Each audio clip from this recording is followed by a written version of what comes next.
Hi there, Jim. Enjoying the show as ever. Thanks, Sean. As I say, we're knee-deep in this Glazer argument. Where do you stand on it? I think what Alex said was spot on. It's okay to be really excited about the start of the season, building on last season with Ten Hag, but it's also okay to be annoyed at the problems from the last decade or more from the Glazers. If you look at the likes of Man City, the likes of Spurs even, look at the infrastructure they've managed to achieve.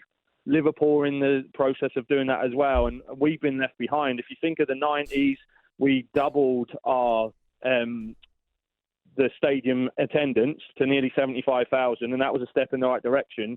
And now we've just been left behind. We just seem to be left behind in all situations. And I know that your messenger said we're entitled. It's not really that. It's just you want fair game. All businessmen are shrewd, but they are taking the mick, aren't they?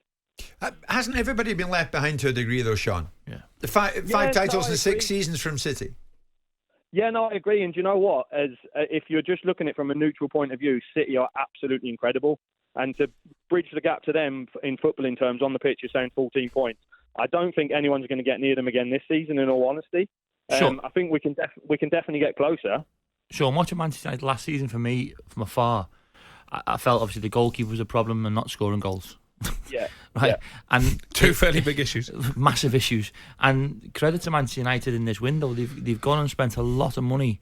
A little like Liverpool when they went and got Alisson a few years ago. They've gone and put the money where their mouth is on two really important positions. Yeah. Almost sort of strengthening what they had, but also actually looking at big positions for to make a difference. And now Rashford signed a new 5-year deal. Yeah. So you're pleased about that, Sean?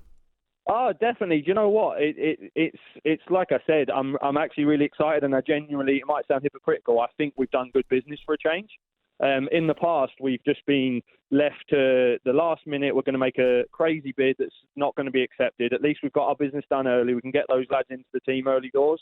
And I am excited by Onana. I think De Gea has been a great servant for the club, but the style of football Ten Hag wants to play didn't suit. He was at fault for a lot of our goals last season. Yeah. Even though he is unreal. So, yeah, I am really excited. I think Højlund's a great prospect.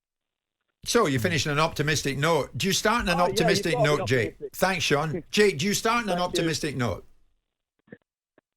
I was just going to say, to put it into context, United have obviously got one of the largest revenues in world football, 650 million a year. However, we've paid over 750 million in interest payments since the Glazers leveraged us as an asset to buy us back in 2005. And since then, the debt remains unchanged.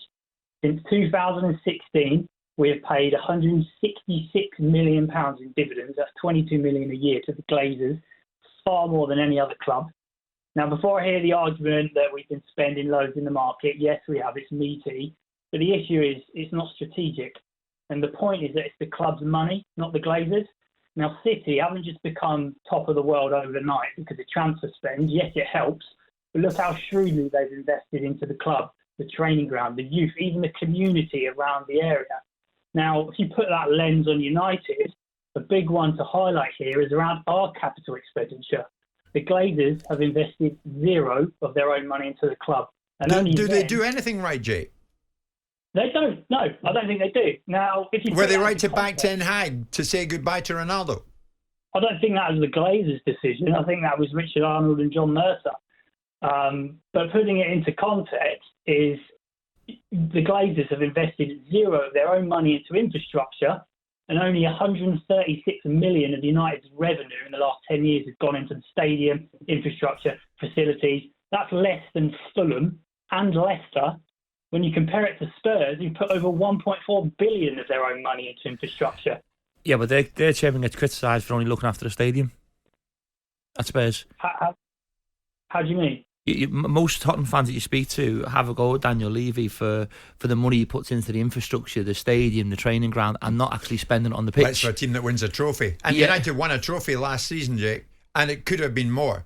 They maybe should, on the day, have beaten City or gone that bit harder to beat City at Wembley, but didn't do it.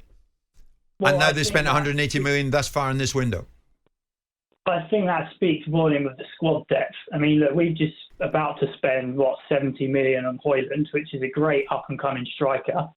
But if you compare him now to Alvarez of City, their backup striker, he's nowhere near that level, and Alvarez can't get a sniff in the team. Okay, fair point. Jake, we'll let you go a fair bit. bit, and thank you for coming back on. I'll let it go with Phil. Phil, one more United fan before we hit the news.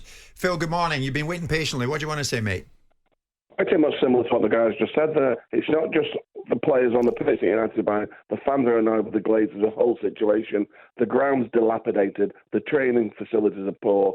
I mean, I'm a season ticket owner at United. Every time it rains, I get wet through.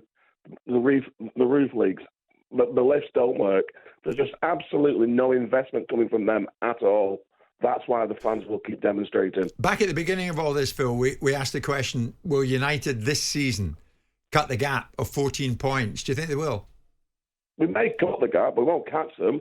I mean, as much as we're invested in players, so they're getting to the same level as what we're invested. We were so far behind that it's going to take a few years to catch up. They've got to back the manager.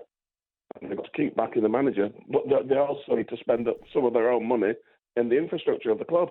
Okay, listen, Phil, thanks so much. Alex, in a few seconds, I mean, in Ten Hag, they trust. They're right to do that. Yeah, the proof is there. You know, you look at the first 2 games of last season, it was an absolute disaster. And to turn that around, get them in the top 4, get them into not 1 but 2 cup finals, I think he did a wonderful job. When you factor in the Ronaldo situation, there's still players there that he needs to move on. But I think they have to back Ten Hag. This is the best manager that Manchester United have had since Ferguson. Okay, 11 o'clock. Jim White and Simon Jordan. Monday to Friday mornings from 10 on AM, on DAB, via the talkSPORT app and on your smart speaker. talkSPORT.